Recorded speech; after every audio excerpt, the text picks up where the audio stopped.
d'instruction, c'est que Ibrahima Wali Seck a été inculpé pour les infractions d'association de malfaiteurs et de blanchiment de capitaux.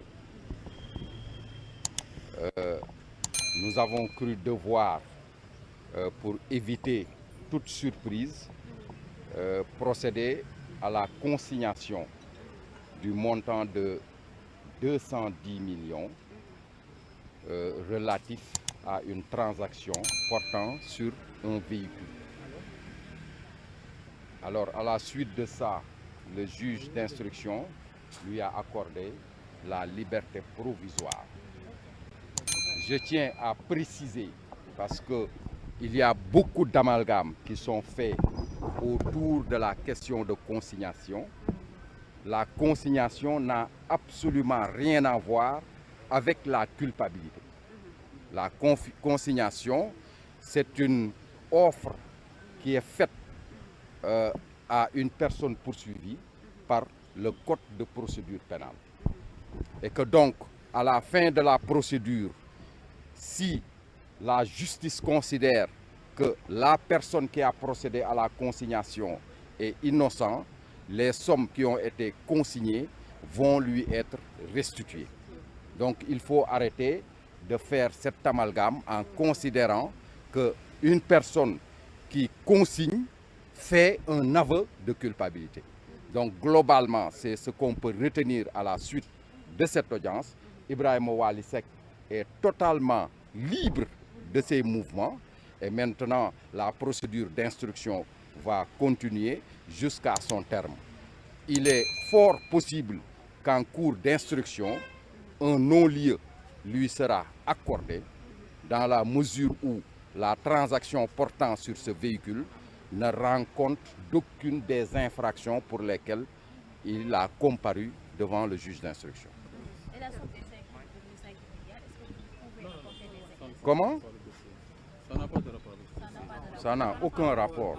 Le seul fait qui concerne Wali Seck est le fait relatif à cette transaction portant sur le véhicule. C'est le seul fait pour lequel il a comparu devant le juge d'instruction. Pour le wolof. Oui, bon ñu ngi leen di remercier yéen ñëpp li ñu mën a jàngat ci audience bi tey mooy Ibrahima Wali Seck juge bi inculpé na ko mais daf ko bàyyi liberté provisoire donc il est libre de tous ses mouvements donc tey li ñu ci mën a jàpp mooy moom ñëw na ñu toppee ko association de malfaiteurs et blanchiment de capitaux te di leen firndeel ni li ko concerné ci dossier bi lenn rek la mooy transaction bi mu seeq ak Amadou Sall mu concerné le véhicule montant 5,5 milliards yooyu ngay wax moom concerné wul Ibrahima Wali Seck dans cette affaire là li ko concerné mooy vente de véhicule avec le sieur Amadou Sall loolu moo ko concerné d'un montant de 210 millions loolu lañ ko doon toppee maintenant bi ñuy ñëw pour parer à toute éventualité dañu prévoir woon quand même de cautionner ce montant là comme ça au moins ñu may ko liberté provisoire loolu le juge bi def